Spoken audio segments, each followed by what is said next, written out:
Good evening, everyone. I'm Kelly, and tonight I'm going to be discussing with you my conclusion on our project that we did on childhood development. I learned a lot with this project. I don't normally deal with children. I like to focus on the senior population, and I work with seniors in my everyday life. I interviewed a 4-year-old little boy, and I learned so much with these questions, and honestly, it helped me bond with the child as well. I've known this child for a little bit of time, and this tool was great. It helped learn the communication skills, all of his, what is it?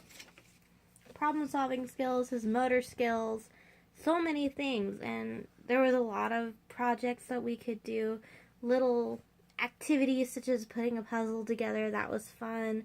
He told me about his toys, colors, motor skills. I learned so much about him. And also knowing his pre-existing, he does have sleep apnea. He's really well behaved for all that he's been through in his life. He's gone through surgeries at the age of 2, and he's grown up to be just a social, very friendly child. And I've learned how empathy plays a big role with childhood as well, and child development. And this child in particular definitely has a lot of empathy. He's very empathetic. He cares about how a person feels, and he does his best to try to make them feel better, even at just the age of 4. Learning so much about how his thoughts work and his thought process. Like, he took this assessment very seriously, even though I really didn't think he would.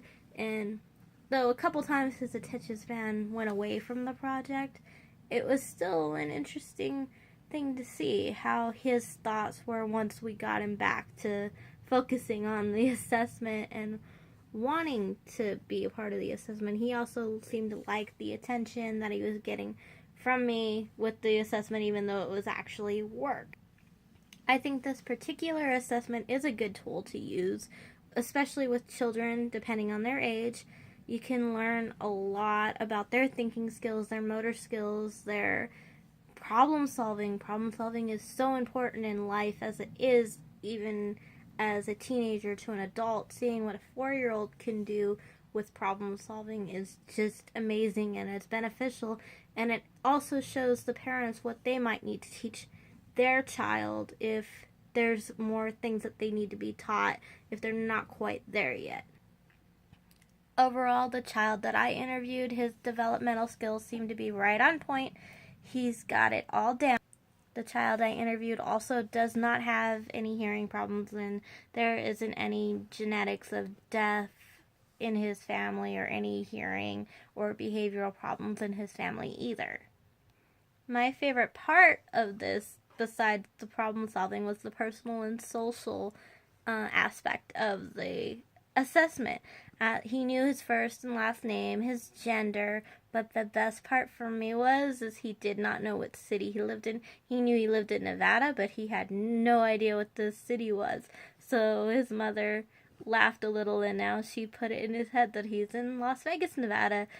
And I just found that really interesting, how something so small could be something that a child may not know. The actual assessment, though, took a lot longer than I thought it would. Seeing as he's a 4-year-old, you have to have a lot of patience with children, and I definitely learned that really quick. It would go from focusing on the assessment to him wanting to play his game, so we had to get him back into wanting to do this assessment.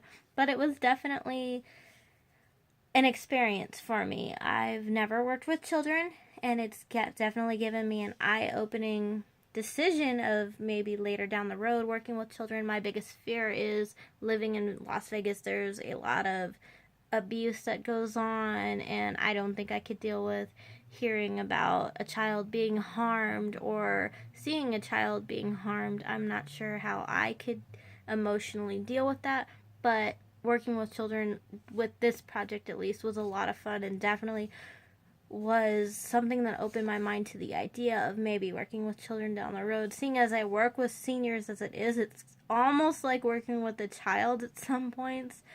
So it definitely is an idea that I might look into once I get my degree and once I get my license to be a social worker.